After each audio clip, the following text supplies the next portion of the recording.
Like a lot of people, it began when I was very young. I grew up in Ireland in a very Catholic family, and we went to church all the time, and watching the priest, I was always fascinated by what they did. And I wanted to become an altar server, but I couldn't learn Latin, so I couldn't become an altar server. But I used to, you hear the same story with everybody. I used to dress up in the backyard and pretend to be a priest.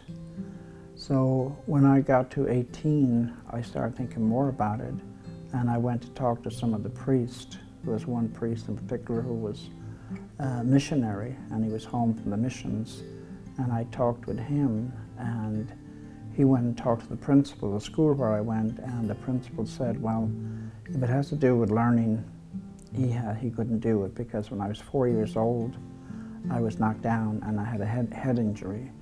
And I found out later I have a learning disability.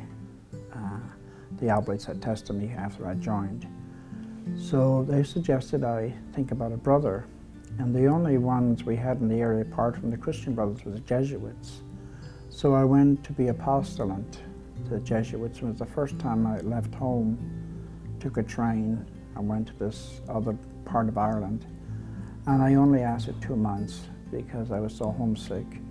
And the Jesuits sent me home and said, you don't have a vocation. But all of my life, I felt like I had some kind of a calling. And I worked for different communities. I worked for the Jesuits later on. I worked in the hospital for the Sisters of Mercy. I was in San Francisco when I came here, and I worked for the Columban Fathers. And then I worked for a Belgian group called the Missionhurst Fathers. And it was while I was working for them, I was looking for a part-time job as a cook. And I was calling all the religious houses in DC, and I happened to call the Oblate's house. And so I was working there on the weekends, and I was working the weekdays and that. And I met Father Tom Singer and another famous Oblate brother, Tom Cruise. And the two of them took a liking to me and said, you look like someone who would fit with us. Why don't you pray about it? We'll pray about it. But with all the different communities I had lived with, I never felt so welcome as I did with the Oblates. They used to invite me to come out and sit down with them and eat with them. And I'd worked for many other different ones, but they never did that. And so when I was 47 years old, I had left working for the Oblates, and I got a phone call from a Father Mike MS, who was the Associate Vocation Director, and he called me up and he said, I understand you want to be a brother, how can we help you? And so the process started. Father Dick McAleer was the Vocation Director, and I started coming over to visit the Oblates, and they were looking at me to join, but my problem was I didn't have a high school diploma. But the then provincial Bill Sheen said, I want this man. So they took me, and I went to Buffalo, and I didn't go to school like the other guys. I helped out in the parish. I cleaned the snow from the school when the weather was bad, and so I did my first year there, and then I went to Godfrey, and I was in Godfrey for the year with my class there, and I was treated the very same way as anybody else, even though I didn't have the background, the education the other guys had.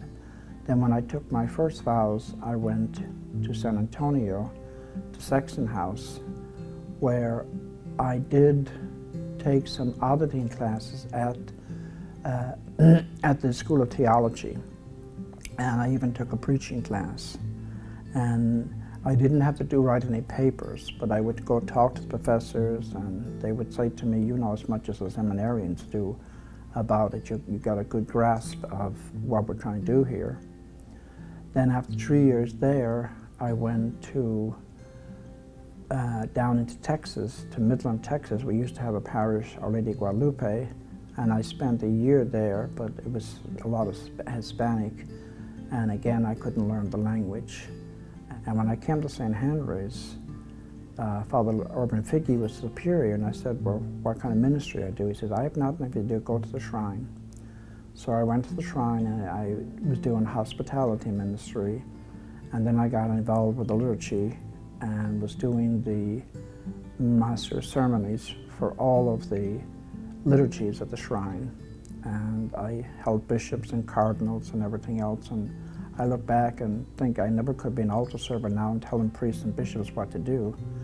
And they would say to me, just point me in the right direction. And so that's been my ministry, and I drive some of the fathers who can't drive.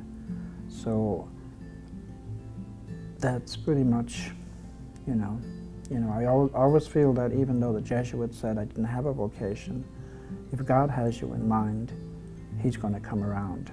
And it took me until I was 47 years old. And with the invitation of the two Oblates who invited me to come, that's how I ended up here.